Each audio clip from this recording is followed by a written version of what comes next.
지금 제가 이제 방언에 관해서 쭉 얘기하고 있는데, 제가 경험된 거 그리고 정리된 거를 여러분과 함께 나눠주는데, 아마 몇 차례 더 갈 겁니다, 이 방언에 관해서. 그래서 제 바람은요, 주님께서 저를 통해서 지금 많은 분들이 방언에 대해서 이렇게 새로운 시각이 열리고 또 체험도 하고 축복도 받는 거를 간증을 자꾸 하니까, 저는 이거에 주님이 사명이 따라서 이제 정리를 마지막까지, 다른 분들은 모르겠어요. 제가 적어도 우리나라에서 방언만큼 이게 확실하게 성도분들이 방언에 대해서 헷갈리지 않고 답답하지 않고 무지하지 않도록 제가 가지고 있는 주님이 가르쳐 준 걸 다 정리돼서 가르치고 더 체험되게 좀 도와드리고 싶은 거예요. 제 역할은 그건 것 같아요. 그래서 계속 몇 번 더 이 방언에 관해서 계속 얘기할 겁니다. 그래서 우리 강산에, 한국 강산에 한국어로 이렇게 한국말 알아듣는 분들한테 적어도 방언을 할 줄 아는 분들이면, 제가 소위 말하면 이 방언의 축복을 충분히 받을 수 있는 가이드 역할을 제가 하고 싶은 마음에서 또 제가 이 이야기를 합니다. 그래서 오늘은 이제 방언서 필요한 4가지에 대해서 얘기하는데, 그거 하기 전에 서두로, 많은 분들이 방언 기도가 무슨 자신의 기도에 응답을 받는 수단으로만 여기는, 아주 격화시켜요. 방언 기도에 대한 가치를 그런 식으로 격화시키고, 더 격화시킨 사람이 누구냐면 방언은 쓸데없다, 이런 식으로 해서 방언 은사를, 이렇게 하나님이 주신 귀한 은사를 아주 우습게 여기는 이런 사람은 참 정말 심각한 사람들이, 이 사람들은요. 근데 그 정도는 아니더라도 이 방언 기도는 단지 방언하면서 내가 기도에 대한 응답을 받기 위해서 내가 하는 하나의 기도의 수단이라고 여기는 이 태도도 굉장히 불량한 태도입니다. 방언 기도는 영적 기술이 아니라 존재를 변화시키는 능력이에요. 존재를 변화시키는 능력이 방언 기도예요. 방언 기도에 관한 그 책들을 보면, 제가 읽은 책들, 또 그 서구에서 이렇게 한국어로 번역된 책들을 보면, 이 방언 기도를 통해서 귀신이 떠나가고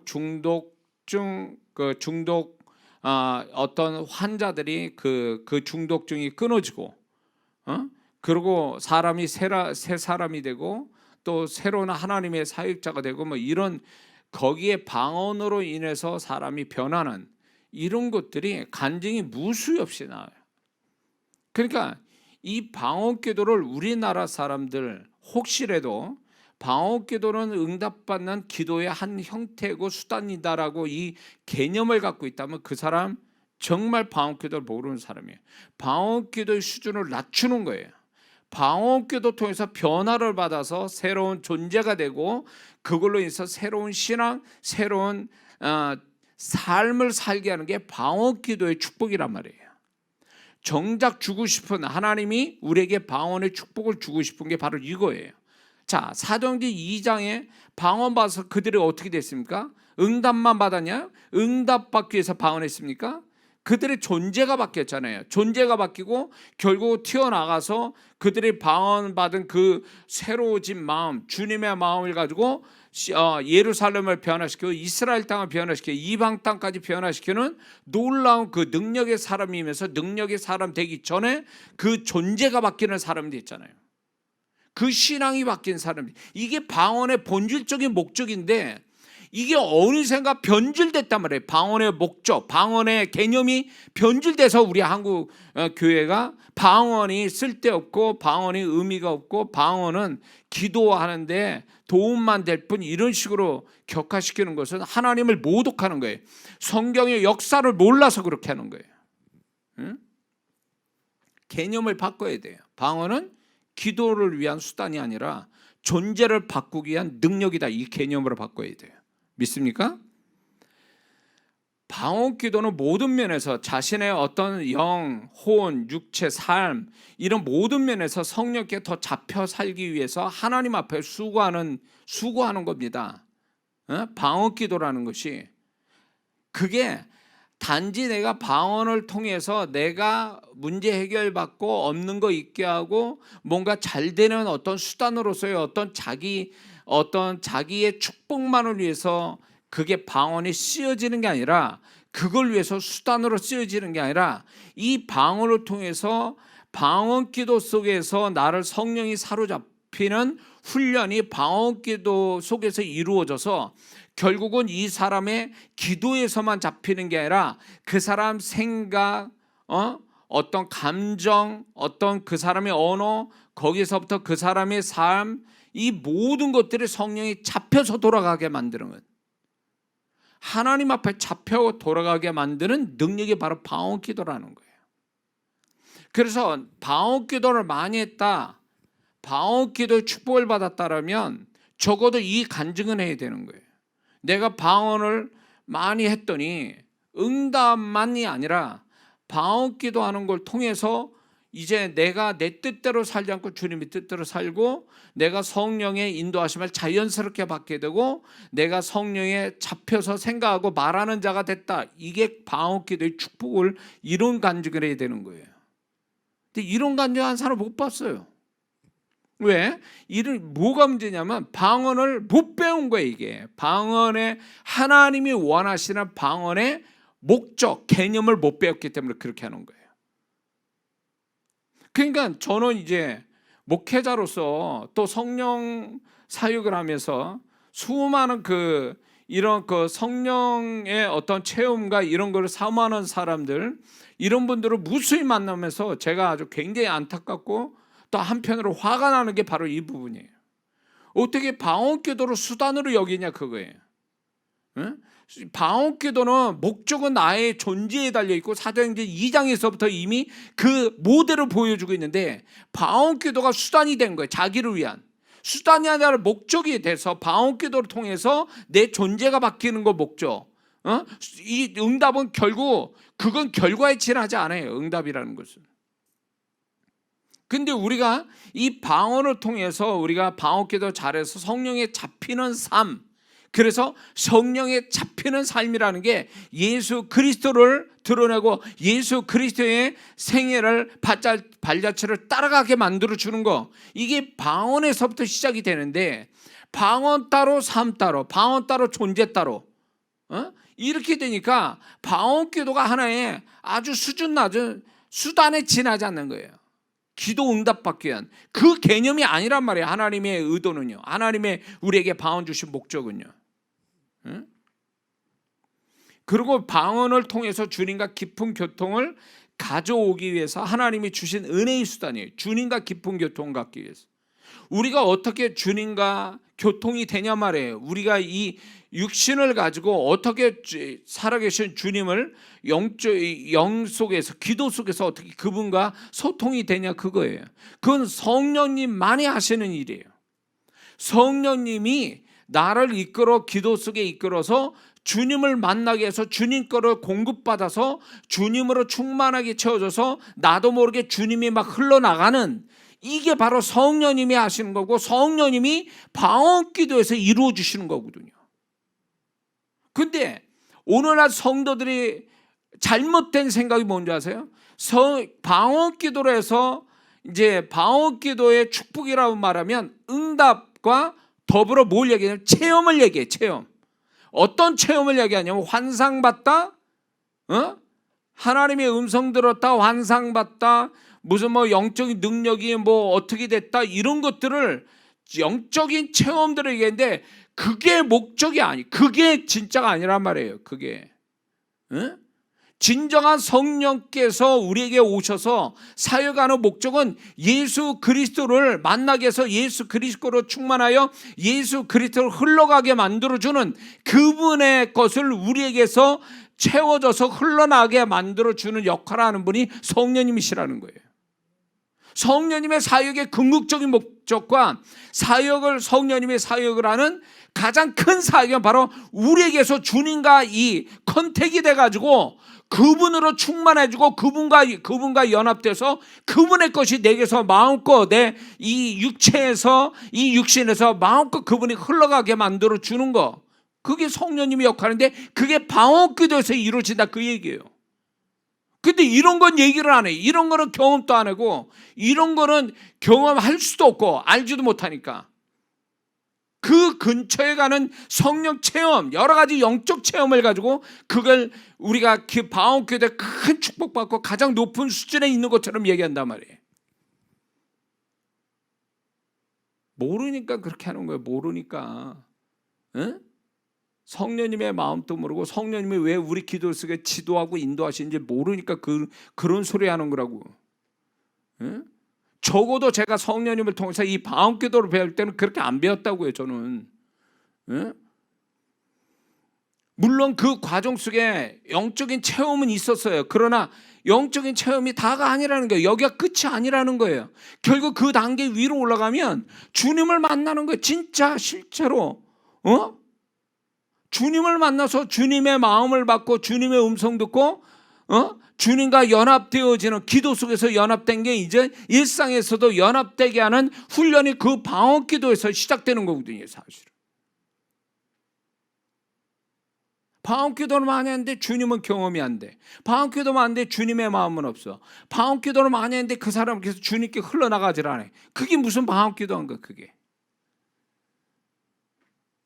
잘못 알고 있는 거예요. 상당히 잘못 알고 있는 거예요. 그거는. 성령님이 왜 우리에게서 역사하는지, 왜 방언기도에서 방언 은사 속에서 우리에게 역사하는지에 대한 그분의 목적도 모르는 거예요. 그거는.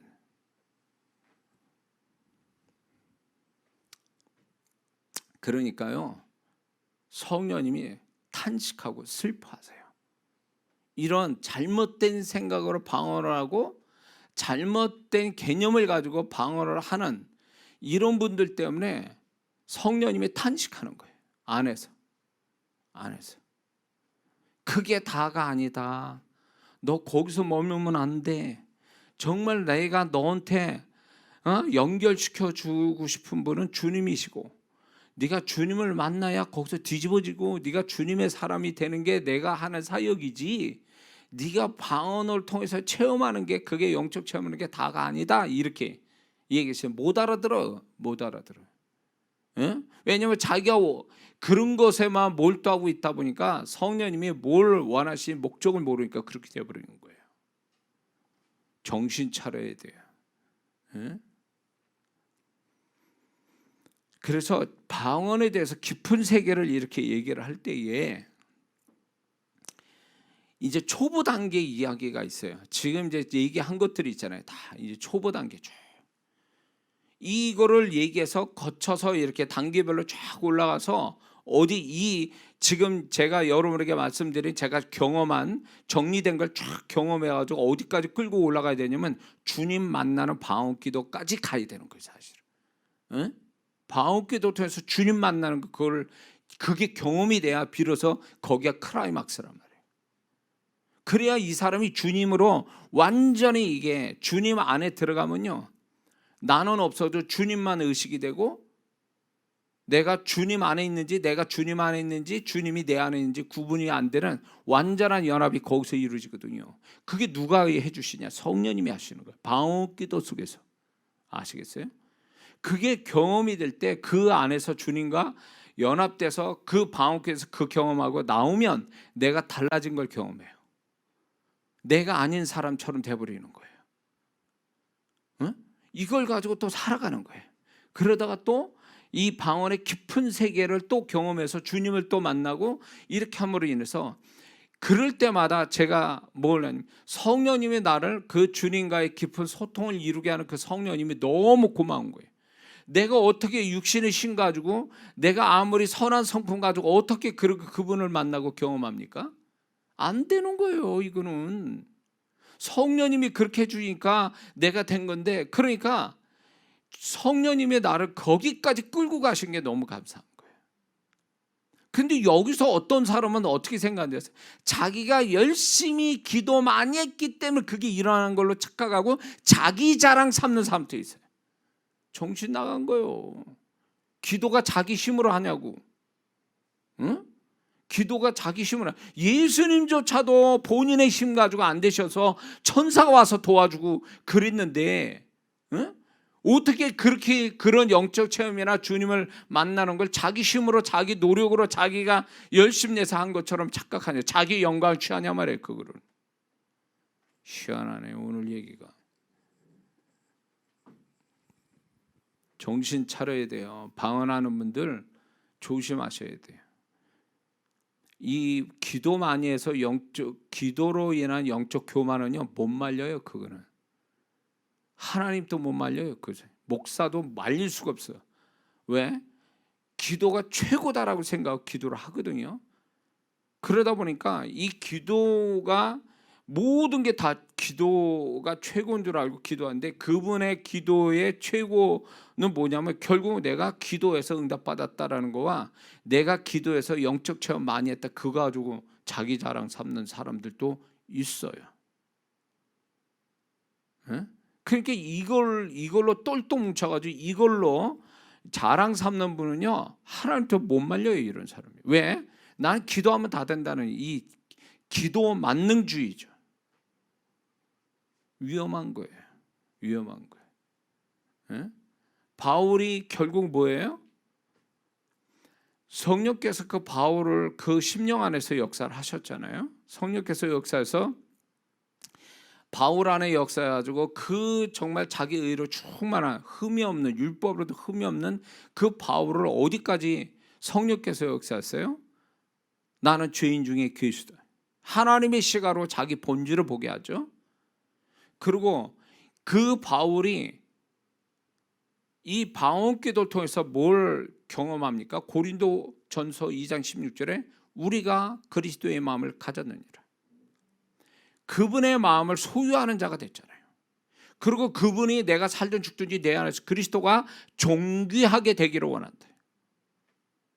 이게 바울이 고백하는 게 다 주님을 높이고 존귀하게 만들어 드리는 서신서여 그 행로였잖아요. 이게 누가 그렇게 만드는 건데요? 성령님이 만들어 주신 거예요. 바울이 그 성품으로 된 줄 아십니까? 성령께서 해줘. 근데 바울은 방언의 비밀을 알고 있었던 사람이에요. 그래서 내가 너희들보다 방언을 많이 하는 거를 내가 하나님께 감사한다. 이 방언을 많이 하는 데서 오는 자기 존재의 변화, 거기서 주님이 누군 줄을, 또 주님과 연합된 이런 것들을 경험해서 주님의 흔적을 남기고 발자취를 남기는 삶. 그러니까 하나님이 그 바울을 존귀 여겨서 그가 말한 게 성경이 되고 그 행로를 하나님이 기록해 놓으신 거 아니냐 말이에요. 그게 나는 저는 그것이 구약과 신약에 대한 복음에 대한 이해도, 그거를 정말 이렇게 딱 아구가 맞게 구약과 신약이라기보다는 하나님으로부터 계시받은 신약적인 이 계시의 마음이 융화가 된 데다가 거기에다가 방언의 이 깊은 방언을 통해서 계시가 임하고 그 방언을 통해서 주님과 연합되는 법을 배웠기 때문에 그런 거예요. 저는 그렇게 생각합니다. 결국 그래서 바울 서신을 하나님이 그분의 말씀한 걸로 기록한 건요, 주님을 드러내죠. 주님을. 은사를 드러낸 게 아니라 성령의 능력을 얘기하는 게 아니라 주님을 얘기하고 있잖아요. 존재로부터 해서 그의 서신서의 모든 계시적인 생각들이 다 주님을 얘기하고 있잖아요. 그래서 우리가 방언기도는 결국 어디로 가는 거냐? 주님을 담고 주님과 연합되어 가고 주님과 소통돼서 주님과 연합되어 가는 게 그 방언기도의 궁극적인 성령께서 역사하신 목적이에요. 그러니까 우리는 방언기도는 솔직히 지금 방언기도의 개념은 다 초보적인 방언기도의 개념만 갖고 있는 거예요. 지금 얘기한 게 사실은요, 여러분에게 제가 누차 이렇게 얘기한 건요, 방언의 기술에 지나지 않고 거기에다 방언을 통해서 응답을 어떻게 받느냐, 방언에 일어나는 현상이 뭐냐, 이게 다 초보에 관한 거예요. 초보에. 근데 이게 무시해서도 안 되고 이거를 몰라서도 안 되는 거예요. 이런 과정이 밟아서 결국 주님 만나는 방언기도가 되는 데에 필수적으로 거쳐가야 될 내용이니까 얘기하는 거지, 이게 목적은 아니란 말이에요. 이게 과정일 뿐이고 수단일 뿐이지.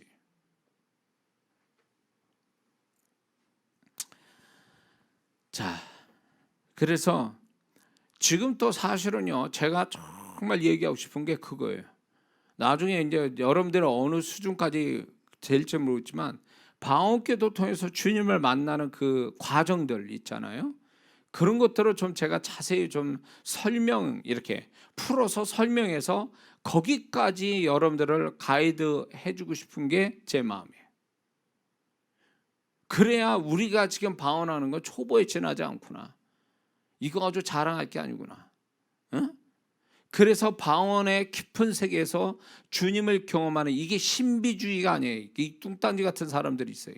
그게 무슨 신비주의예요. 그게 신비주의 같으면 바울이 왜 서신서를 쓰는 걸 하나님이 성경으로 인정했겠냐고요. 그걸 신비주의라고 말한다며. 그건 당연한 거예요. 당연한 거. 그런 경험하는 거. 그건 신비주의가 아니에요. 그거는 당연히 경험돼야 될 부분이라고. 그러니까 바울을 통해서 얘기하시는 거 아니냐 말이에요. 바울을 얘기하고 계시고 있고.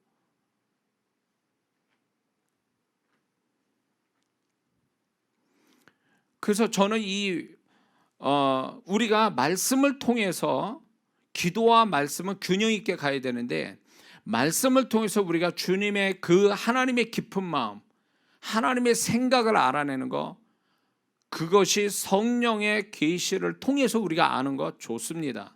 그건 반드시 말씀이 교과서처럼 우리 건축물의 기초같이 그거나 가지고 있어야 돼요. 그러나 그건 다가 아니라는 거예요.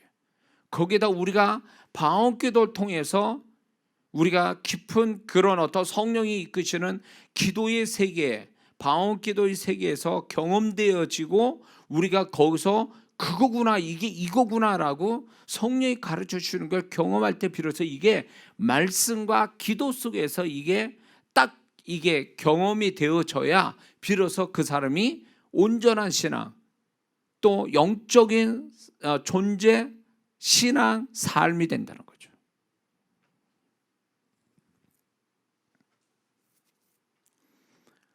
언젠가 주님께서 저에게 이제 이런 영적인 그 행로, 주님을 깊이 만나는 그 행로를 표현할 수 있는 능력을 주신다면 제가 정리해서 정말 여러분들을 그런 체험을 이렇게 같이 할 수 있는 기회를 좀 가졌으면 좋겠어요. 제가 집회 현장에서 그런 경험들을 좀 시키거든요. 임재가 강할 때 그 어떻게 주님을 경험하는지 이런 사역을 제가 하거든요. 종종 임재가 강하면.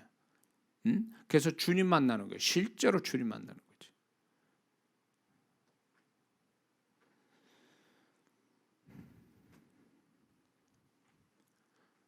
많은 분들이 그러니까 지식적인 신앙을 가지고 그게 전부인 줄 알고 나머지 것은 다 배제한다는 이 자체가 얼마나 교만하고 이게 얼마나 위험한 신앙인 줄 알아야 돼요. 말씀과 함께 분명히 성경은 그 이해할 수 없는 사건들이 영적인 사건이 얼마나 많아요. 그러는 우리가 지식과 플러스 영적 체험이 이게 균형 있게 가야 이게 정상적인 신앙이 되고 존재가 되는 거예요. 근데 이게 어느 한쪽으로만 기울어져도 문제가 되는 거예요.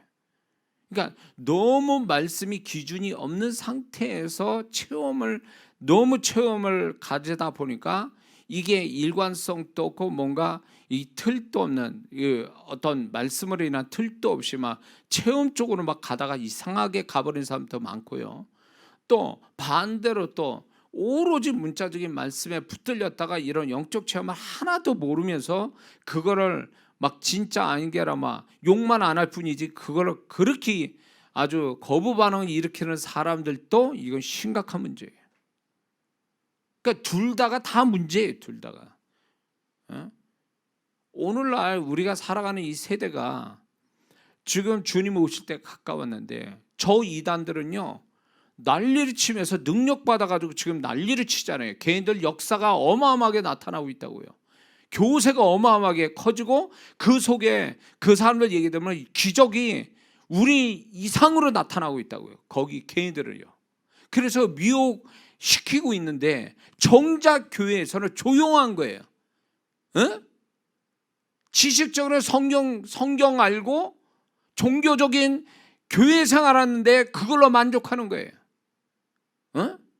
그렇다고 영적인 능력 가지고 그 영향력이 크냐? 그것도 아니에요. 세상만 나가면 그냥 막 다 그냥 폭삭 그냥 위축돼 가지고 뭐 하나도 제대로 예수 믿는 것도 표도 못 내고 그런 위축된 그런 삶을 사는데 이게 반대로 됐단 말이에요. 지금 귀신들은 능력 가지고 연합해 가지고 지금 난리를 치고 있는데 교회는 분열이 되고 있고 지식으로 가고 있고 능력은 없고, 그리고 뭔가 하나님이 좀 더 영적인 능력 가지고 하면 그걸 가지고 막 난리를 치고 있고. 잘못됐죠. 한참 잘못됐죠. 정신 차려야 돼요 지금. 예? 종교적인 신앙생활로 신앙 유지 못합니다. 예? 정말 성령의 임재 능력을 받고 주님과 소통하는 삶이 안 되면 그 사람은 언제든지 세상 잡히고 죄에 잡히고 마귀한테 잡혀 넘어지게 돼 있어요. 육신에 잡혀 넘어지게 돼 있다고. 어? 그렇게 되지 않게 해서 우리는 말씀을 열심히 깨닫는, 말씀을 깨닫고 그 말씀이 믿어지고 그런 가운데 기도로 통해서 우리의 존재가 달라지고 성령의 능력을 가지고 살아가는 거죠. 그래서 주님을 드러내고. 이러지 않으면 적극적으로 이렇게 한 삶은요, 신앙 순식간에 다 날아가 버려요. 자, 그래서 우리가 이런 위기 속에서 우리가 이제 기도를 배우는데, 방언기도를 제가 지금까지 얘기하면서도 이게 이제 계속 이제 소위 말하면 윗단계, 이거 모든 거 끝난 다음에 그 윗단계를 버전 2 그걸 얘기해 줘야 되는데 이게 언제쯤 가야 되나 막 그런 생각도 들어요. 이러다가 막 한 50개 정도를 해야 되는 게 아닌가 막 싶기도 해요. 지금 제가 보니까 이게 한 열 몇 개를 한 것 같아요. 방언에 관해서만. 근데 갈 길이 멀어요. 아직도. 자, 그래서 오늘 이제 이게 네 가지를 다 해야 되는데 시간이 그렇게 안 될 것 같지만 다 하는 데까지 하겠습니다. 자, 이 축복된 방언기도가 되려면 기억해야 될, 방언기도 속에서 기억하고 반드시 경험되어야 할 수학 공식 같은 4가지가 있어요. 이건 방언기도에서 정말 필요한 부분 4가지예요. 근데 이 부분에 대해서 제가 전에도 들은 분들도 있을 거예요. 부분적으로 얘기한 게 있어요. 그러나 이제 이 부분을 처음 듣는 분에 대해서 종합적으로 정리를 해서 4가지를 얘기하려고 합니다. 그래서 이거를 정리 차원에서 얘기할 때 방언기도는 이 4가지가 지금 굉장히 필요하고 이게 작동이 되고 있거든요. 4가지가. 이 4가지를 방언기도 할 때 요 4가지를 잘 기억하고 요거를 경험이 된다면 이 사람은 방언기도의 깊은 세계까지 들어갈 수 있어요. 자, 그러기 위해서 첫 번째가 뭐냐? 영적 집중력이 필요해요. 방언기도 속에는요, 영적 집중력이 필요해요. 이게요, 방언의 양을 길게 많이 하는 것보다 더 우선이 되고 중요한 부분이라는 걸 아셔야 돼요. 우리는 방언기도 하면 양을 따지잖아요. 먼저 길게 하냐 짧게 하냐, 그게 아니에요. 그거보다 우선이 되고 중요한 게 뭐냐면 이 방언기도 할 때 영적 집중력을 가지고 하느냐 안 하냐가 문제예요. 그런데 많은 분들이 뭐가 문제냐면 방언기도 할 때 방언기도의 내용에다 신경 쓰다 보니까 이 방언기도에서 영적 집중력을 가지고 하는 것을 놓쳐버려요. 그러다 보니까 방언기도 할 때 잡념 가지고 방언기도 하고 있고 방언기도라고 했는데 끝나고 보니까 이게 뭔가 허전하고 찝찝하고 공허하고 뭔가 이게 방언기도는 했는데 도움이 된 건지 만 건지 나한테 전혀 모르는 이유는 왜 그러냐? 그중 하나 뭐냐면 영적 집중력 가지고 방언기도 안 해서 그런 거예요. 집중이 안 돼 흩어진 생각을 가지고 하니까 이게 방언기도에 대한 축복이 온전히 오지 못하는 거죠. 자, 영적 집중력이 왜 필요하냐 할 때 전에 지상파에서 오래돼서 지상파에서 방언에 관해서 이렇게 그것이 알고 싶다인가 거기에서 나온 적이 있어요. 근데 거기서 그분들이 이제 이거를 과학적으로 푸는데 방언하기 전에는 베타파, 소위 사무적인 의식이 강화된 상태의 뇌파가 됐다가 방언궤도만 하면 뇌파가 알파파로 바뀌는 거예요. 이 알파파로 뇌파가 바뀐다는 얘기는 무엇을 얘기하냐면 사람이 뭔가 이렇게 긴장이 완화되고 편안한 상태가 된다는 걸 의미하는 거예요. 알파파로 바뀌면 자기 전 상태의 그런 형태가 알파파란 말이에요. 근데 이게 방언기도 하면 그게 알파파로 바뀐다는 게 그 과학적으로 증명시킨 거예요. 그 방송에서. 이거는 소위 말하면 알파파로 바뀐다는 얘기는 무엇인가 집중할 수 있는 초기 상태를 만들어 주는 거예요. 그러니까 뭔가를 집중적으로 뭘 해낼 수 있는 분위기를 조성해 주는 게 바로 알파파예요. 그러다가 이제 이 방어궤도가 깊어지고 임재가 강하면 뇌파가 알파파에서 세타파로 바뀌는데, 이 세타파로 바뀐다면 이게 알파파는 그냥 릴렉스 이렇게 긴장을 좀 완화시켜주고 편안한 상태로 만들었다면, 세타파는 어떻게 되냐면 비몽사몽, 수면과 이렇게 졸음 사이에 왔다 갔다 하는 비몽사몽 상태, 요 상태가 소위 말하면 방어궤도를 좀 깊게 하고 임재가 강하면 요 상태가 되는 거예요. 그래서 요 상태에서 환상과 얕은 환상과 계시가 오는 거예요. 음성도 여기에 들어온단 말이에요. 응? 그러면 요게 소위 말해서 세타파가 됐다는 건 조금 더 집중되고 있다는 뜻이거든요. 근데 이게 세타파에서 끝나는 게 아니라 이 뇌파가 세타파만 있는 게 아니라 그 다음에 델타파가 있다고 그래요. 이 델타파는 결국 뇌파가 델타파는 깊은 수면의 상태를 얘기한다고 그래요. 그러면 저는 이게 놀라운 게 뭐냐면 이 방언궤도를 굉장히 임재가 강한 상태에서 성령이 이끄시는 방언을 깊게 하게 되면 무슨 현상이 오냐면 바로 이 델타파가 되는 거예요. 그러면 이때가 무슨 현상이 일어나냐면 이때는 정말 주님을 만나는 게 되고 주님이 그냥 그 사람에게 그냥 주님이 주고 싶은 대로 주는 이게 공급받는 그분의 것을 공급받았을 때에 채워지는 신령한 복을 구하지 않은 걸 받게 되는 그 단계로 들어가는 거예요. 우리가 흔히 환상받다 계시받다 이거는요 소위 뇌파로 말하면 세타파에 지나잖아요. 근데 델타파로 들어가면 이거는 환상 계시가 아니에요. 이게 존재로 만나는 거예요. 존재 아세요? 주님의 존재로 만나는 거예요. 그리고 그분의 것을 내가 원하지 않는데 그분이 알아서 다 채워버리는 거야 나를. 그러면 거기서 나오게 되면 완전히 사람이 딴 사람이 되는 거죠. 그러다 또 이제 살다가 보면 또 그게 희석이 돼요. 이렇게 제 경험 얘기하는 거예요. 그게 희석이 돼. 그때는 완전히 천국 같아. 그분을 경험하고 거기서 빠져나올 때는요 내가 천국에 갔다가 온 기분이야. 왜냐면 내가 없어진 상태였으니까 그때가. 근데 이렇게 나오면 내가 이 세상 사는 것 같지 않아. 그리고 내가 있는 데가 이 세상 같지는 않단 말이에요. 그게 내 마음을 그분이 다 잡고 소위 말하면 그분을 경험하는 것은 결국 천국을 경험하는 것과 같다. 저는 이렇게 얘기하는 거예요. 그래서 이게 너무 행복한 거야 이게. 주님 난 이러다가 끝났으면 좋겠습니다 인생. 응?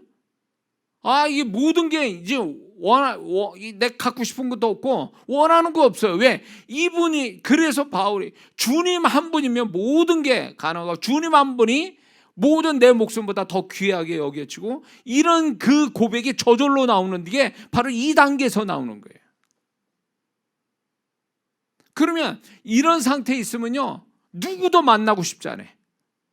누구도 만나고 싶지 않고 심지어는 가족도 그냥 안 만나고 싶어. 혼자만 있고 싶어.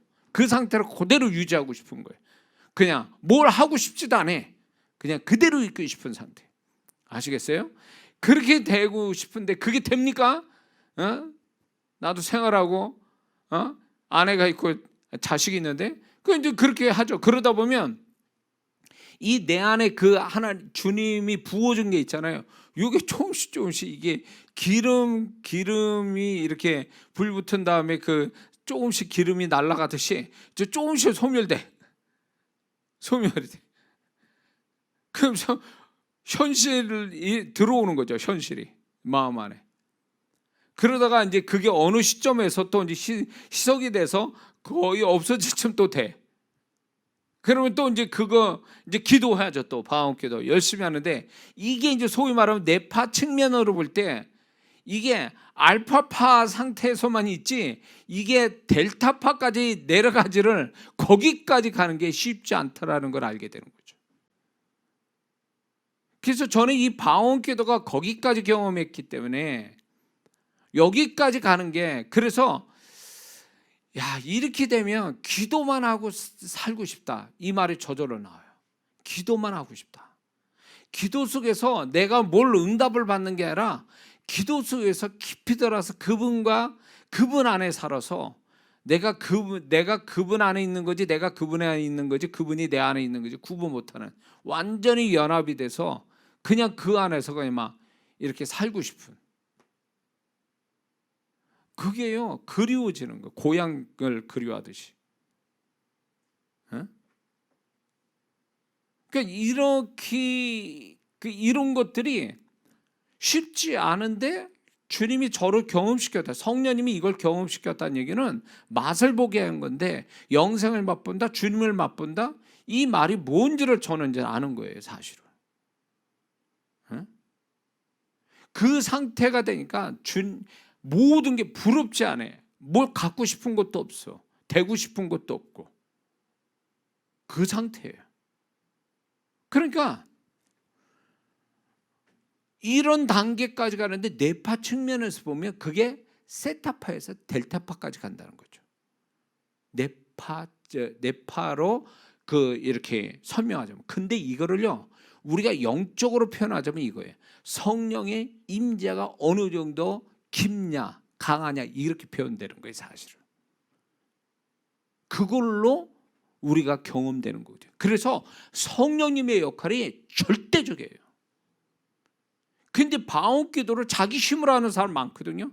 자기 힘으로 막 그 흐름도 모르고 그냥 막 지 힘으로 하니까 힘만 들고 이런 성령께서 이끌어가지고 정말 내가 구하지도 않고 경험하고 내가 원한 것도 아닌데 그냥 성령께서 알아서 막 이 놀라운 차원의 이 경험시켜 주는 거 이건 절대로 경험 못해. 이런 사람을 자기 힘으로 하려고 하는 사람이에요. 지금 제가 막 그냥 막 지어서 막 얘기하는 것 같습니까? 제가 막 거짓말 막 조작해가지고 막 거짓말하는 것 같이 보입니까 지금? 예? 이거를 경험한 사람 있으면 목사님 제가 목사님 얘기 다 이해됩니다. 저도 난 이런 분이 좀 댓글을 좀 달아주세요. 그런 분이 있거든. 이게 뭐 나 혼자 이게 내가 뭐 조작해서 거짓말하는 것처럼 느껴지는 거예요. 왜냐하면 이게 분명히 이런 단계까지 경험한 사람이 내가 이렇게 말할 때요.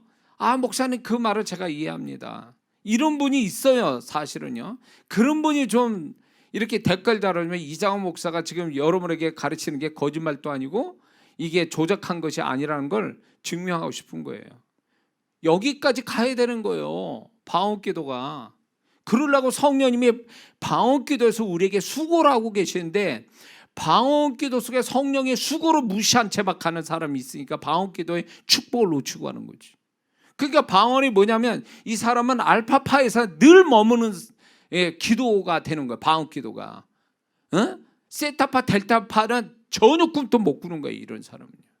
그러니까 방언할 때 이런 사람 있죠. 방언은 열심히 했는데 난 들리는 것도 없어요, 느끼는 것도 없어요, 보는 것도 없어요, 깨달아지는 것도.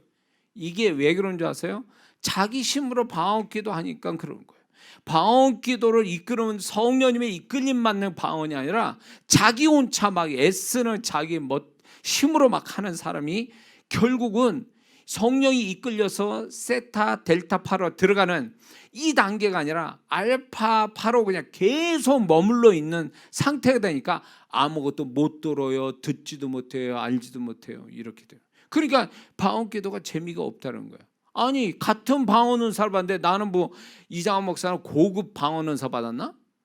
누구는 그냥 저질스러운 방언 은사 받고? 아니에요. 동일한 방언 은사를 받았는데 문제는 뭐냐면 방언의 양보다는 방언 속에서 얼마나 그 방언을 정말 성령에 잡힌 바 되어 방언을 하는 사람이냐 아니냐 이 차이예요. 이거는.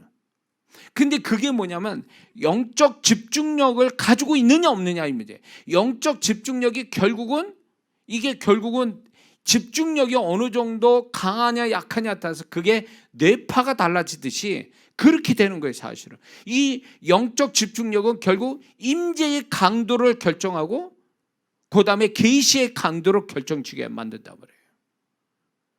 뭔 말인지 이해가 되세요? 그래서 이런 게 있어요. 세상적으로도 예술가의 어떤 창작 작업은요 대부분 뇌파 면으로 볼 때 알파파가 아니에요. 그 이런 분들은 세타파 아니면 델타파에서 창작 작업이 이루어지는 거예요. 그래서 거기서 정말 창조물이 나오는 거죠. 본인의 뭐 핸델의 메시아가 막 영감 받아가지고 22일 만에 그 몇 시간짜리 그 뭡니까 핸델의 메시아 곡을 22일 만에 만들었다는 거예요. 몇 시간 하는 거를 완전히 막 이게 잡힌 거죠. 그러니까 뭔가 창조 작업하는 사람에게는요 이런 집중력에 이 집중력이 뛰어나야 되고 집중력이 있어야 창조 작업이 되는 거거든요. 그래서 예수 믿는 사람이 길게 하는 거 좋습니다. 뭐든지. 그러나 길게 하는 것보다 먼저 되고 중요한 건 집중을 하느냐 이 문제예요. 영적 집중력 가지고 있느냐예요. 그래서 방언 기도한다는 건 아까도 얘기했지만 뇌파를 얘기했지만 방언 기도한다는 것은 영적 집중력을 깊이 가질 수 있는 계기가 돼요. 그래서 기본으로 방언 기도 딱 하면 알파파로 돼요. 그러나 문제는 이 알파파가 세타 델타파까지 가는 이 단계까지 가야 되는데 그게 영적 집중력을 강하게 가질 때만이 비로소 된다는 거예요. 근데 보통 사람들이 방언에서 영적 집중력을 못 가지니까 뇌파가 알파파에서 계속 끝나버리니까 재미가 없어. 방언 기도. 방언 기도를 하면 입체적으로 막 와닿아야 되는데 영적으로 이게 입체적으로 오는 게 아니라 내 소리만 들리는 거야. 계속 내 소리만 들리다 보니까 자기 생각에 자기 말 소리만 들리다 보니까 결국은 이 방언 기도를 통해서 성령께서 우리에게 나를 다양하게 역사하는 걸 하나도 보고 듣고 느끼고 깨달아지는 이 부분이 없으니까 방언 기도가 재미없다 생각하는 거예요.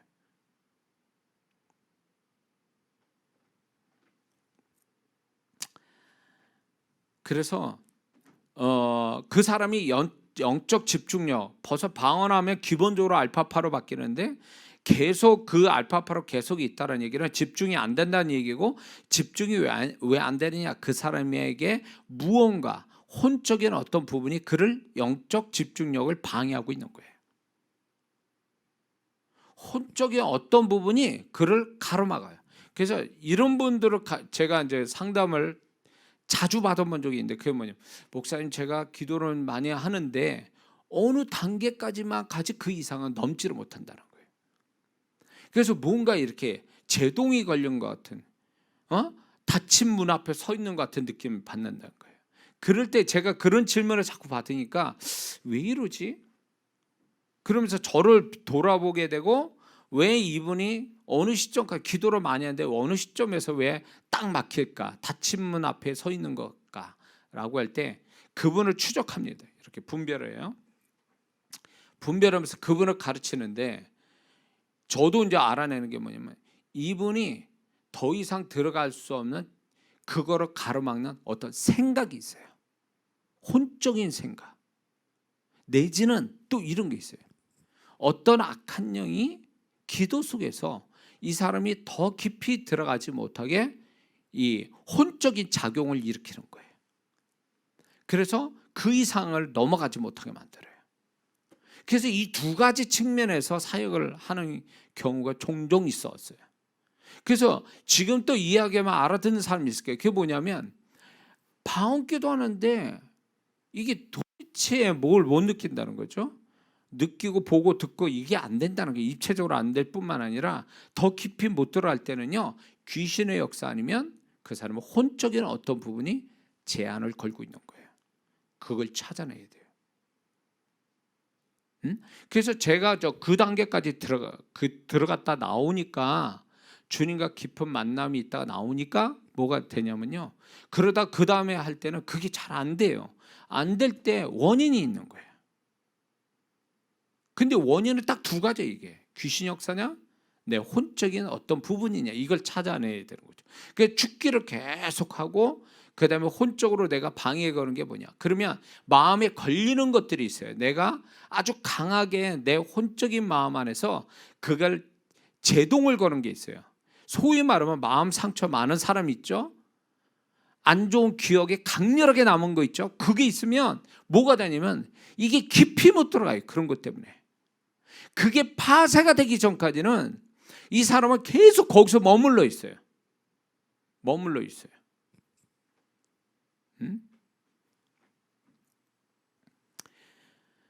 자, 그래서 이 영적 집중력이 이렇게 깊이 강하게 갖는다는 거 굉장히 중요한데, 영적 집중력은 성령의 임재의 강도와 영감과 영역을 얼마나 가져올 건가를 결정하는 게 바로 영적 집중력이에요.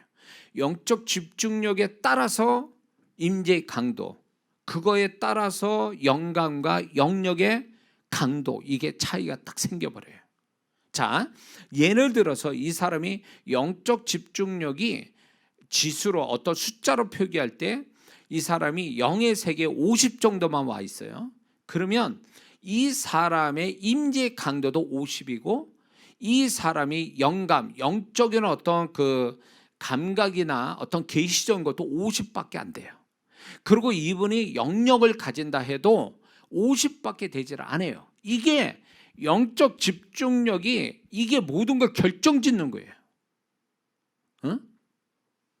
그래서 이 영적 집중력이 얼마나 중요한 부분인지 알 수가 없어요. 그래서 방언할 때 영적 집중력은 세 가지가 정말 중요한데, 이 영적 집중력의 깊이와 지속력, 이게 방언기도에서 영적 집중력이 있어 중요한 어떤 단어입니다. 이 집중력이 깊이가 얼마 되냐, 영적 집중력이 얼마나 지속되느냐, 이거에 따라서 이제 영감, 영역, 임재의 강도가 다 결정 나버리는 거예요. 이거 이론 아니에요. 제가 실제로 경험한 거니까. 예? 그러니까 얘기하는 거예요. 이거는 누구도 얘기 못해요. 제가 사역에서 경험된 얘기이기 때문에 저만 얘기할 수 있을 거예요. 그래서 집중력의 영적 집중력의 깊이와 지속력에 따라서 방언기도 속에서 깊은 영감과 영역이 얼마나 많이 열리는가가 결정된다는 거예요. 자, 영적 집중력이 깊이가 있다. 만약에 그 깊이가 50이야. 그러면 50고기까지의 계시가 와요. 50까지만. 그리고 이게 이제 이 사람이 지속하기를 1시간 정도 지속할 수 있다. 영적 집중. 그러면 이 1시간 동안 50이라는 그 수준에서의 영감과 영역, 임재 강도가 1시간까지 끌고 가는 거예요. 근데 이게요, 영적 집중력의 깊이와 그 다음에 지속력은 어디서 그게 출발이 되냐면 그 사람의 영의 강도에서 나타나는 거예요. 그러니까 그 사람 자신의 영이 얼마나 강하냐 약하냐에 따라서 집중력이 생기고, 집중력은 결국 지속력과 그 다음에 뭡니까? 깊이를 결정해 주는 거예요. 그러니까 그 출발이 어디냐? 그 사람의 영에서 출발이 되는 거예요. 그래서 영이 약하면 집중력도 약하고, 집중력이 약하면 깊이와 지속력도 약하는 거예요. 그러면 영이 강하게 되려면 딱 두 가지밖에 없어요. 그거는 말씀과 기도예요. 그래서 우리가 되든 안 되든 방언기도를 길게 해야 되는 이유가 뭐냐면, 방언기도 길게 하면 분명한 효과가 하나가 뭐냐면 자신의 영이 강해져요. 그리고 영이 취할 수 있는 양식이 뭐냐면 하나님의 말씀이에요. 그러니까 말씀을 계속 먹고 기도를 방언기도 길게 하면 뭐가 됩니까? 영이 강해지죠. 영이 강한 만큼 영적 집중력이 생기죠. 집중력이 생기면 깊이와 지속력이 생기죠. 그거에 따라서 영감과 영역과 임재의 강도가 결정난다. 이렇게 해석이 되는 거예요. 이해가 되시죠? 자, 그래서 방언기도 속의 영적 집중력이 잘 되면 어떤 현상이 오냐? 내 영이 굉장히 자유로워지고 내 영이 강해져요. 동시에 그렇게 되면 이런 영적 집중력이 잘 됨으로 인해서 이제 자신의 그 상태가 잘 되면 영도 자유로워지고 내 영이 강하니까 어떤 영적 작업을 할 때 그것이 영이 강한 것이 결국 집중력을 줘서 그 일을 해내게 만드는 거예요. 소위 말해서. 그래서 제가 사역을 할 때 어떤 사람을 사역을 이렇게 하잖아요. 그러면 제 영이 강하면 집중력 생기겠죠. 집중력 생긴 거 가지고 영감이 오죠. 영역이 오면 순식간에 역사가 일어나는 거예요. 순식간에.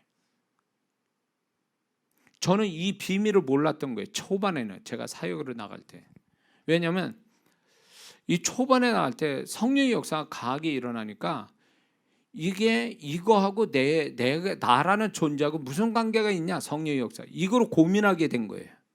그래서 제가 이제 주님께 기도하면서 정리된 게 지금 이 얘기예요. 이 얘기가 하루아침에 만들어진 얘기가 아니에요. 제가 처음에 귀신 쫓거나 성령이 부르주거나 병을 고쳐줄 때요, 하나님이 저를 통해 병을 고칠 때 처음에 시간 많이 걸렸어요.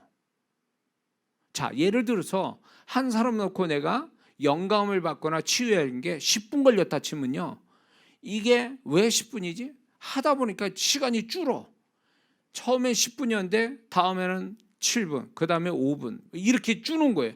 그럼 이게 빨라지는 이유가 뭘까? 이거 고민을 하는 거예요. 왜 그럴까? 이렇게 생각한 거죠. 그리고 기도를 해보고 성령께 물을 때 가르쳐 주신 게 바로 이런 거예요. 네가 영이 강하고 집중력이 생기니까 그게 깊이가 있고 지속력이 생겨서 역사가 그렇게 오는 거다.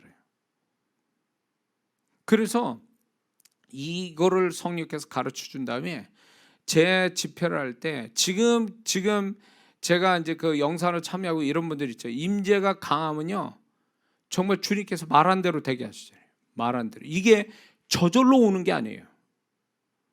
이게 공식과 같은 게 있는 거예요. 공식. 왜 제가 방언기도 그렇게 많이 하게요? 몇 시간씩 하고 여기 왜 섰는데요? 제 영이 강해져서 방언기도에서 영이 강해지고 집중력이 생기고 그러다 보면 임재가 오고 깊이가 있고 지속력이 생기니까 그 안에서 역사가 일어나는 거예요. 이건 공식과 같아. 그러니까 다른 분들은 성령 사역자분들은 물론 저한테 배우시기도 하지만 이런 공식적인 얘기를 잘 모른다고. 수학 공식 같은 이야기를요. 어떤 때 역사가 일어났다, 어떤 역사가 아니라. 근데 왜 안 일어나는지, 어떤 때 일어나고 왜 안 일어나는지 이거를 왜 몰라요, 그 원인들을요. 근데 주님은 저한테 이걸 가르쳐 주셨다, 그 얘기예요. 그래서 제가 자꾸 임재를 얘기하고 방언기도 해야 되고 같은 마음으로 가지라는 얘기가 뭐냐면, 이게요, 집중을 결국은 영적 집중력을 갖게 하고 깊이가 있게 하고 그 집중력에 지속력을 갖게 되면 그 혜택은 성도들이 보는 거예요. 그냥 역사가 그냥 일어나는 거예요. 그냥 쉽게 일어나요. 쉽게. 그러니까 제가 말만 해도 역사 일어나는, 이게 제가 능력이 있는 게 아니라 주님이 저를 통해서 말씀을 하시는데, 이게 말씀하신 대로 역사가 툭툭 일어나게 만드는 그 전에 다 이미 그게 조성이 된 거예요. 여러분이 기도하면서 영적 집중력이 생기죠. 저도 기도하고 그러면서 이제 깊이가 생기죠. 이 영이 강화되니까 지속력이 생기죠. 이 집중력이 지속력이 있고 깊이가 있다 보니까 이제 영광과 영역이 임재의 강도가 오니까 막 역사가 그냥 일어나는 거예요. 이게 박자가 맞아야 되는 거예요. 그래서 제가 다구치는 이유가 참석하는 분들을 정말 주님의 축복을 보려면 같이 제가 얘기하는 대로 같이 쫓아오고 같이 하나가 되면요, 이건 뭐 말하지 않은데도 역사가 오는 거예요. 그 사람이 구하지도 않은데도 역사가 오는 거예요. 왜? 제가 그걸 아는 게 뭐냐면 주님은요 우리한테 막 뭔가 주고 싶어하는 분이에요. 구원을 주신 주님, 십자가에서 우리를 위해 생명 주신 주님이 뭔들 아끼겠냐고요.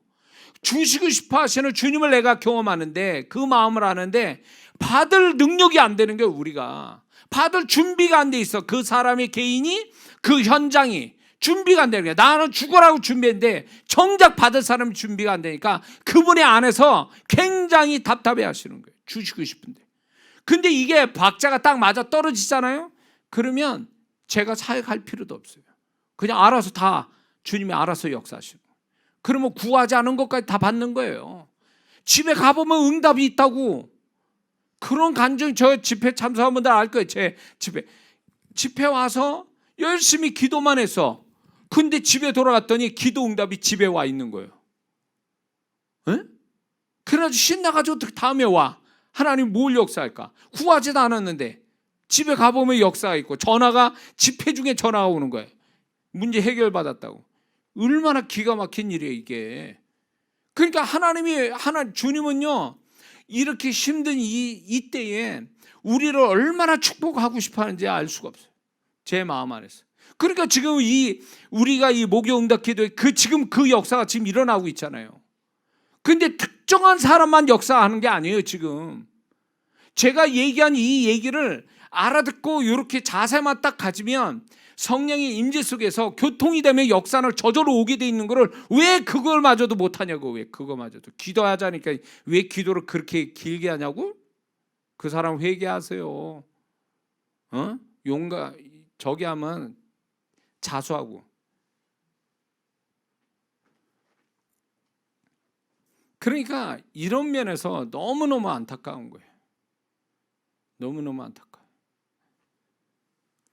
그래서 주님은 살기 힘든 이때에, 사단의 덫과 같은 이 코로나 상황에 주님은 우리를 위해 새 일을 행하시는데 이런 찬스를 주시는 거예요. 지금 이런 영적인 이런 영적인 이런 분위기 안에서 이런 게 조성이 돼가지고 축복을 막 주고 싶은데 그거마저도 안 쫓아오니까,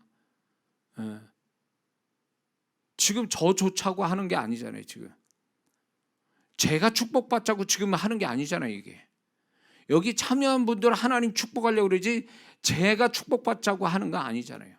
그러면 그분들이 정말로 우리 여기에 앉아있는 우리 성도분들도 그렇지만 이 영상으로 참여하는 정말 간절한 분들 맞아요. 그분들 축복하려고 지금 하나님이 역사하고 있고, 그분들이 제가 얘기하는 대로 좀 하자 그러니까 역사가 왔는데 그걸 좀 쫓아가면 안 되냐고. 꼭 딴짓거리 해야 되냐고. 꼭. 자, 방언 기도를 길게 하여도 영적 집중력이 되지 않는다면 그 사람은 길게 한 것 자체가 축복은, 길게 한다는 자체는 좋아요. 그러나 집중력 없는 방언 기도는 방언 기도의 축복의 반을 놓치고 가는 거예요. 그래서 길게 하는 것보다 더 중요하게 여겨야 될 거는 집중한다는 거. 내가 영적 집중력을 가지고 간다. 이거를 우선으로 중요하게 여기고 가야 돼요. 그래서 이런 게 있습니다. 만약에 이렇게 방언 기도하다가 뭔가 집중이 안 된다라고 하면 기도하다가 멈춰야 돼요. 그리고 뭘 하냐? 임재 초청을 다시 하는 거예요. 임재가 떨어지니까 집중력도 떨어지는 거예요.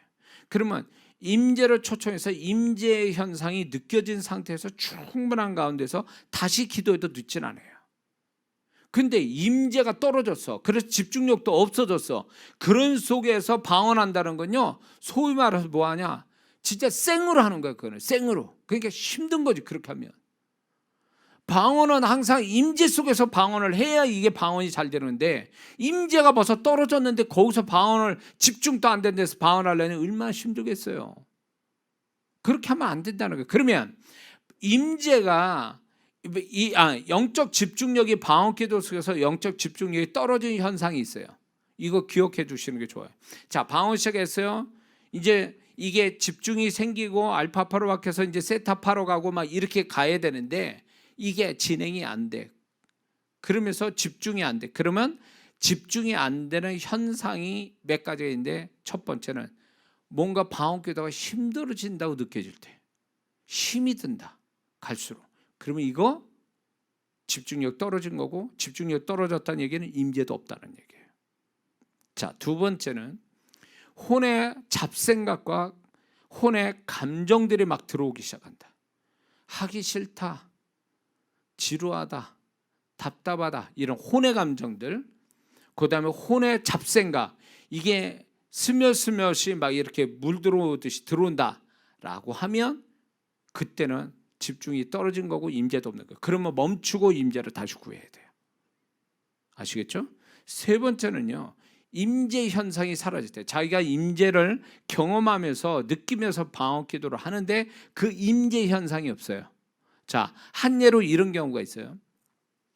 이분이 방언기도를 막 할 때 그 진동, 임재의 형태가 진동에서 나타나는데, 이분은 진동을 할 때, 제가 이제 임재가 오면은 이제 고개가 좌우로 돌아가기도 하고 몸이 앞뒤로 가면서 고개가 좌우, 각각 놀아요.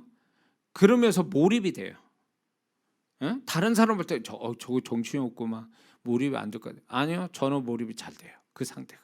그 소위 말하면 임재가 와 있는 상태니까 그게 다 이렇게 의식이 안 되고 임재가 깊어. 근데 어느 순간부터 이게 안 돼. 허리가 앞뒤로 안 돌아가고 고개도 왔다 갔다 안 돼. 임재 떨어진 거예요. 그러면 기도 진행시키지 말고 임재를 다시 초청해서 임재 현상이 온다면 해도 늦지 않아요. 자, 이해가 되시죠? 그 다음에 피곤을 느낄 때, 피곤하다. 이게 방언기도 쭉 했는데, 방언하는데 이게 시원하고 뭔가 힘을 얻는 게 아니라 가면서 뭔가 점점 힘들어져, 피곤해져. 그러면 이거는 방언기도 집중을 잃은 거예요. 집중을 잃었다는 거는 임재를 소멸시켰다, 그 얘기예요. 그러면 다시 해야 돼. 임재를 다시 구해야 돼. 자, 요 형태, 지금 이 현상이 일어나면요, 기도 멈춰야 돼요. 이런 거 생겼는데도 계속 기도하면 임재 없이 생으로 그냥 방언기도 하게 되면 집중도 안 되고, 집중이 안 되니 임재도 없는 데다가 거기다 영감과 영역은 전혀 없이 나타나요. 뭔가 영적인 통로도 안 열려요. 제 말 이해하시죠? 그러니까 이 현상이 있으면 다시 이렇게 임재를 초청하고 그렇게 해야 됩니다. 자, 그 다음에 이 방언기도 할 때 영적 집중력에서 또 하나 중요한 부분이 있습니다. 그건 뭐냐면 영적 집중이 그 어떤 잘 되는 거에 대한 속도예요. 얼마나 속도감 있게 영적 집중력이 잘 되는가, 이게 굉장히 관건이에요. 그래서 이게 영적 집중이 잘 되는 것도 좋은데, 잘 되는 거에 플러스 뭐가 있으면 속도감 있게 잘 돼야 돼요. 이게 제일 잘하는 거예요. 그러니까 영적 집중력을 갖는데, 어떤 사람은 그게 방언기도를 시작해서 영적 집중력을 갖는데 집중이 제대로 돼서 알파파에서 세타파로 넘어가는 그 단계가 소위 말해 점점 더 깊은 영적 집중을 갖는데 30분 걸렸다. 예를 들어서 이 사람 1시간 또 걸렸다라고 하면 이 사람이 계속 방언을 하면서 이게 영적 집중력이 점점 잡히는 시간대가 점점 빨라져야 이게 정상이에요. 근데 이 사람이 한 달을 하고 두 달을 하고 세 달을 했는데도 이게 속도감이 없고 30분 돼야, 전에도 한 달 전에도 30분인데 한 달 후에도 해보면 30분 돼야 영적 집중력이 생긴다라고 하면 이 집중력에 대한 속도감이 진전이 안 된 거예요. 그렇게 되면 이게 소위 말하면 이 사람은 집중이 되는데 늦게 되어지는 것은 결국 내가 볼 때 이것도 정상이 아니다. 이거를 제가 아는데 방언 기도를 통해서 성령이 가르쳐 주신 거예요. 근데 이거를 어떻게 실감나는 줄 아세요? 제가 이 영적 집중력에 대한 속도감이 얼마나 중요한지를 어떻게 가르쳐 주셨냐면, 자, 이제 집회가 시작됩니다. 집회를 이렇게 시작하면서 막 하다 보면 전에는 제가 방언 기도를 시작하면서 이제 집회가 시작되는데 전에는 막 한 40분에도 안 잡혀요. 이게 딱 내가 안 잡혀. 현장도 안 잡히고 임재도 안 오고 집중도 잘 안 되고 초반에 그랬어요. 그런데 시간이 흘러가면서 지금은요 굉장히 단축이 됐단 말이에요. 시간이 10분만 돼도 딱 이게 집중이 생기는 거예요. 집중이 된다는 건 내가 성령에 잡힌다, 임재가 강하다라는 얘기와 같거든요. 그러면 이게 뭘 가져오냐? 영역과 영감 사역이 그냥 쉽게 된다는 얘기예요. 근데 이게 속도감 있게 집중이 안 되니까, 영적 집중력이 속도감 있게 안 되니까 이게 영감이나 영역이 더딘 거예요. 더뎌요. 그래서 이게 저는 집회 현장에서 이걸 알게 된 거예요. 이게 내가 빨리 영적 집중력을 빨리 속도감 있게 가져야만이, 또 깊게 빨리빨리 가져야만이 이게 집회가 되고 영혼들이 영감과 영역이 되고 역사가 오는 거예요. 이걸 알게 된 거예요. 그래서 필사적으로 하는 거예요. 필사적으로. 그래서 이제 이게 점점 시간이 줄은 거예요. 이게 방언 기도의 시간이 점점 줄어버린 거예요. 그래서 줄어도 집중이 바로바로 되니까 역사는 바로바로 또 오더라고요. 그래서 영적 집중력을 점점 깊게 지속하는 건 좋지만 거기에다 더 하나 중요할 게 속도감 있게 돼야 된다는 거예요. 속도감 있게. 그러면 이게 뭘 가져다 주냐? 이게 뭘 가져다 주냐면 속도감 있게, 깊이 있게, 지속력 있게 영적 집중력이 잘 된다는 얘기는 이꼴 성령께 확실히 잡힌다란 말하고 같은 거예요. 성령께 잡혀버린다. 그러니까 자기 의지가 안 되는 거야. 이제 그다음부터 성령이 잡혀가지고 돌아가 버리는 거예요. 요게 이제 방언 기도에서 이루어지는데, 요게 방언 기도에서 이게 익숙해지잖아요. 그러면 놀라운 게 축복이 뭔지 아세요? 평소에 그게 되는 거예요. 평소에 방언 기도 안 해도 내가 소위 말해서 생각만 딱 해도 탁 잡혀요. 집중력이 발휘가 되면서 성령이 확 잡혀서 평소에 그 생각대로 하나님이 또 역사를 하시는 거예요. 그게 방언 기도에서 이루어진 게 현실로 자기 삶에서도 그게 그대로 적용이 된다는 거예요. 한국말인데 어렵습니까? 이해가 되십니까? 네. 나중에 다시 들으세요. 이거를. 지금 이 표현하는 게 지금 이게요. 영적 집중력 가지고 전에도 얘기했는데 좀 더 깊게 나가는 거예요. 이게 상관관계를 다 얘기하는 거거든요. 근데 이게요. 이론이 아니고 실제로 나타나요. 실제로. 자, 예를 들면 하나님 기도 속에 제가 중복 기도합니다. 하나님 이 사람이 뭐가 문제입니까? 그리고 방언 기도를 해요. 영적 집중력 가지고 방언 기도해요. 한 30분 기도하니까 그 사람께 나타나요. 기도할 때 그렇게 이렇게 하잖아요. 집중하는 게 30분 걸렸단 말이에요. 그러면 그 사람 놓고 실제로 사역할 때, 제가 사역할 때 보면 시간이 오래 걸려요. 그 사람 걸 제대로 하려면. 이게 실제로 사역을 하려고 그러면.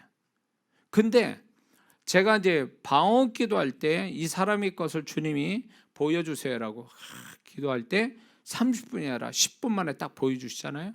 그러면 그 현장에서 방언 기도 안 해도 그 사람께 10분 만에 다 보이는 거예요. 그게 놀라운 거죠. 지금은 제가 하도 이걸 하다 보니까 평상시에는 그냥 이렇게 봅니다. 유기눈 가지고 이렇게 보다가 제가 이제 저 사람에 대해서 어느 쪽으로 내가 집중해서 보겠다라면 그 순간에 그게 딱 오는 거예요. 성령께서 딱. 이 속도감이 하루아침에 된 게 아니라 18년 훈련으로 온 거예요. 그래서 이 영적 집중력의 속도감이라는 게 굉장히 중요한 거예요, 이게. 그래서 속도감 있게 영적 집중력을 갖게 되면 방언기도에서 이게 모든 게 수월해져요. 빨리빨리 이루어져요, 이게. 빨리빨리 진행이 돼요. 빨리빨리 알게 되고. 그리고 그게 실제로 방언기도 끝난 다음에 그냥 어떤 일을 생각하거나 그 사람 보거나 어떤 일에 대해서 이렇게 할 때 그 집중을 한다. 그 부분에 대해서 방언기도 안 하고 집중만 해도 그 부분에 대해서 주님의 계시와 영광과 영역이 나오는 거예요. 그냥 저절로. 좀 이해가 되십니까? 그래서 이 집중력이 빨리 되냐 늦게 되냐가 이게 아주 중요한 또 하나의 변수가 되는데, 집중력이 빨리 되냐 늦게 되냐는 또 어디에서 그게 문제가, 그거 어떤 걸로 이렇게 문제가 되냐면 그 사람이 영이 강하냐 약하냐. 영이 강하면 집중도 잘 돼서 빨리 그게 집중해서 속도감 있게 이렇게 집중이 되는 거 되기도 하지만, 영이 약하면 집중이 안 돼요. 집중이 안 되니까 속도감이 없어요. 그래서 그 사람의 영이 강해지는 게 굉장히 중요합니다. 야, 이거 오늘 4개 다 못하네. 오늘 하나밖에 못하네. 은혜가 되십니까? 그래서 이 부분을 제가 가르쳐 드렸으니까 이제 여러분들이 이런 영적 집중력을 키우는 훈련을 하셔야 됩니다. 그래서 방언 기도만 가지고 영적 집중력 훈련을 할 때 이렇게 하세요. 잡념 없이 기도 시작해서 잡념 없이 기도하는 그 시점이 얼마나 걸리는지 한번 계산을 해보세요. 기도 시작했는데 처음에는 혼이 작용하잖아요. 잡념 주고 막 주변 의식도 막 이러잖아요. 근데 어느 시점에 딱 가면 그런 게 다 끊어지는 그 순간이 오죠. 소위 알파파에서 세타파로 넘어가는 그 지점이 시간상으로 몇 분인지 한번 찾아보세요. 적어 놓으세요. 그러고 다음에 할 때 그게 시간이 단축된지 안 되는지 그거를 지속적으로 한번 체크 좀 해보세요. 그러면서 이게 집중하는 훈련을 좀 그렇게 해보는 거예요. 그리고 또 하나 가르쳐 드리는 것은 영적 집중력을 키우기 위해서 말씀과 기도가 영을 강하게 해서 집중력을 갖게 한다고 그랬죠. 그러면 말씀 가지고 하는 게 이게 있어요. 제가 우리 성도분한테 가르치고 저한테 훈련받은 분한테 가르쳐 드렸는데, 이것도 이제 제가 성령님께서 배운 건데, 말씀을 듣잖아요. 소리로. 말씀을 소리로 들어요.